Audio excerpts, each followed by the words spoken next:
and welcome back to my channel where we discuss popular mainstream music. And in today's video, we're going to be catching up with the R&B girls. Yes, girls such as Coco Jones, Victoria Monet, Tinashe, Money Long, you name it. We're going to be talking about all the girls currently right now and catching up with the R&B girls scene. Alright, and seeing what they have been up to. But before we get into that, if you enjoyed the little snippet of music in the beginning of this video, that is my single, Depression. It's out on Spotify and Apple Music and here on YouTube. So definitely check it out, guys. I'm a music artist too, and I'd really appreciate your support. So definitely check out my video, check out my single, and let me know what you think about it. I'd really appreciate it. And let's get back into the video. So we are catching up with the R&B girls, okay, and we're going to be looking at what they're doing and seeing what is up. So we're going to start with the beginning. So we're going to be catching up with the women of R&B today, and we're going to start off with Coco Jones, because Coco Jones right now is killing it, okay. She is out right now. She has her new album, Why Not More, which I've been listening to a lot, and I must say I really love this album. This album has no skips, okay? Now there's a couple of songs I'm not like crazy about, but I won't even skip it just because it's so fluid with the listening experience that even if it's not a song I'm crazy about, I'll still listen to it just because it flows so well with the album. And that's another thing. I love an album where it's easy to listen to from beginning to end. Like, not even just the idea of the fact that, you know, the songs are good, but also the songs flow in such a great way that it's easy to just listen to it through because it's just so fluid, and that's something I love. And that, to me, is what an album kind of is, and what people mean when they say they want an album. So very good album. Some of my favorite songs, You, okay, You is a great song. I love that song. It's like one of my favorites right now. It's just such a great song. It just great vibe. It makes me feel sentimental. It makes me want to think. It's freaking beautiful. It's very catchy. I love it. I also love Nobody Exists. Nobody Exists, that's a really good song as well too. Nobody Exists. Forever Don't Hit Like Before. Really love that one as well too. So I love the singles on this album. And of course, you know, the main ones like Uh-Oh, Here We Go Again. I also like Thing For You. Has a really cool beat to it. Really love this song. She's killing it. She's also out on tour, which she's been killing her live performances, been killing the tour. Really great responses. Packed show. I mean, it's packed. She's doing such a great thing for R&B right now, and I think that we really need to support Coco Jones, because Coco Jones is giving something in R&B that we don't really have too much of. Of course, we have some really great singers in R&B, but she is like one of the top singers in R&B. She's really a vocalist. She really knows how to sing very well, and she's a very good performer. So, and then her songs are really good. So I just feel like she gives you classic R&B, like the performance, the vocal ability, the music. All of it is really good, and I think we really need to support her because we don't have a lot of great vocalists, but we don't have a lot of great vocals in R&B right now, and that's shocking because R&B is a vocal-based genre. But it's become so popular to be more vibey and almost like monotone rap singy, that to have someone like Coco Jones in the scene is absolutely amazing, and I want to see her continue being a success. She got some criticism when the album first came out. You know, on Breakfast Club was talking about how they didn't get the album yet, and this interview is already happening. There were some people saying they didn't like the rollout or whatever. You know, critics online as well too. But her success with her tour, her amazing reviews, it outshined all the negative commentary, or the critical commentary that was negative. And that's just the truth case about it. You know, when you put out music, people are automatically going to go into like negativity and stuff like that and be critical. but the success, the shows, that speaks the loudest. So props to Coco Jones. Really love this era. I'm loving the album. There's so many songs in the album that I love. There's even songs I'm forgetting to even name that I love. Really good album, really good show. And I want us to keep supporting Coco and really put her up there with the SZAs and the Summer Walkers, because she really deserves it, because she really has the talent and the vocal to drive R&B. Next R&B girl we're going to talk about is Money Long. Money Long, okay? Money Long is a hit maker. I love Money Long because she knows how to make a classic R&B song. Like, I'm talking about a real classic type of R&B, real R&B music, and make it a hit, make it a viral hit. She's done it with so many of her songs, and she's had such a great success track record, especially for an era where R&B struggles to get the top spots. She's been doing so well at it, so I really love Money Long. I'm thankful for her. Money Long is also an R&B singer that can really sing. Like, she really has the vocals, she can really sing. Even her tribute that she did to Mariah, a lot of people were trying to come for her.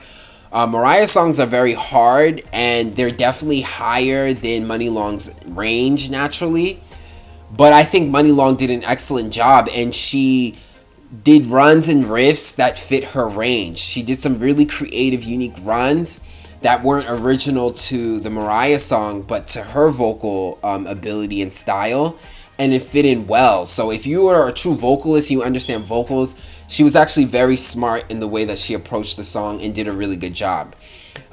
Recently, Money Long has gotten a lot of critique though, because she went on live and there were people critiquing her and coming for her, and she got mad and was like, why are my people always coming for me?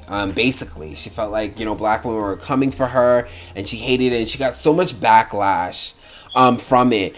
One, I just feel like we need to support these girls, okay? They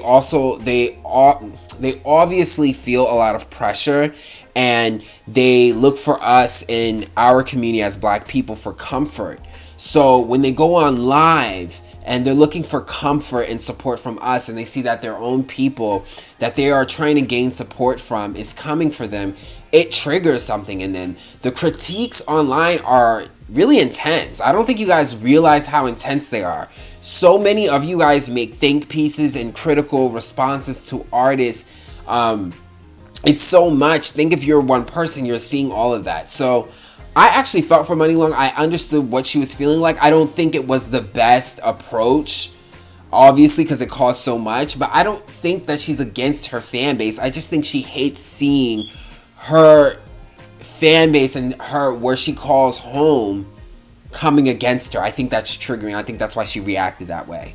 We need to give our R&B stars more grace, okay? I see a lot with the pop stars, the pop girls like Sabrina and Chaperone. They get a lot of grace from their fans. Their fans are not just gonna drop them for some little critique.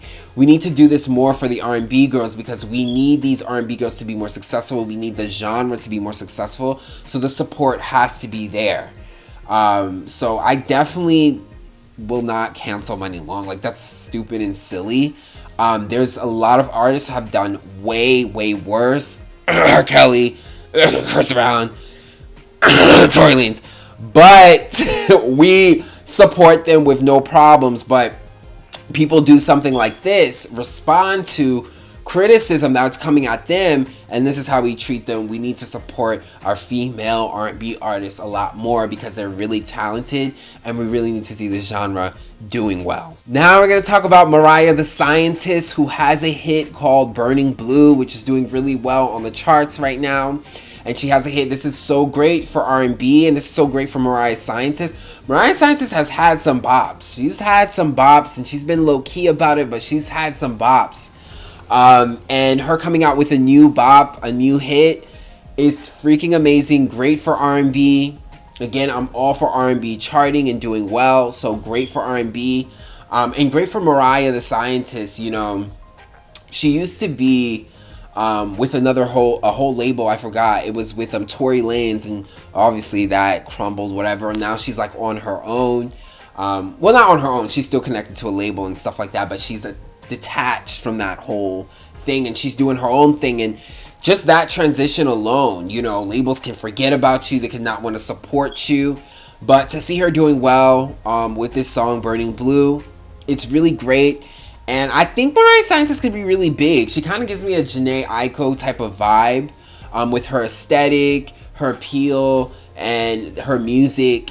So I think she could really be successful and really be that silent hit maker the way Jhené Aiko was. So congrats to Mariah the Scientist. Tell me what you think about the song Burning Blue, if you really like it or not. And again, congratulations to her. Now we're going to talk about Victoria Monet. Okay, Victoria Monet. She's recently has done a feature with Davido, and the song is called Off of Me.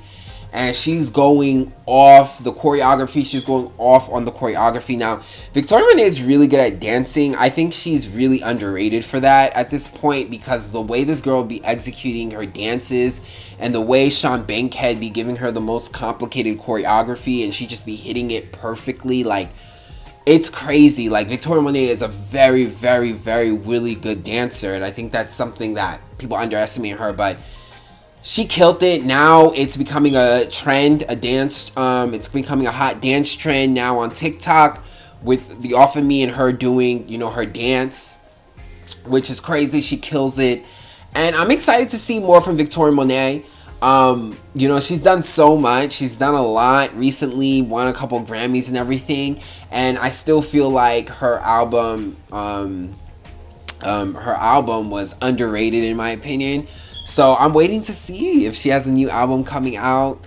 I'm really excited to see because she just kills it all the time. Like I said, this feature with Davido kills it. I mean, the dancing is just out of this world. So now we're moving on to Chloe and Halle. Okay, Chloe and Halle. And this is not because they're together, but because I personally want them coming back together. Now, I haven't seen anything. Chloe hasn't put out anything recently lately. So we have been getting more of a silent era for Chloe, which is why I'm kind of want to see her back on stage, because I still think Chloe's a really good performer and very talented. And Halle's been going through some drama with DDG and all that, you know, baby mama ruckus thingy, and baby daddy. It's just a lot of just unnecessary drama. Which is why I really want to talk about them, because I actually want to see them get back together. You know, this whole wanting them to reunite is so on point, and I feel like it'd be so good for them to reunite, to revamp their careers. I think the solo processes for both of them were a little bit rocky. To me, I feel like Chloe didn't have the best singles put out to represent her music. I don't think there's anything wrong with her music. I love her music, but when I hear her albums versus her singles, it's like, you know, it's not the best representation of what she can do overall as an artist, in my personal opinion.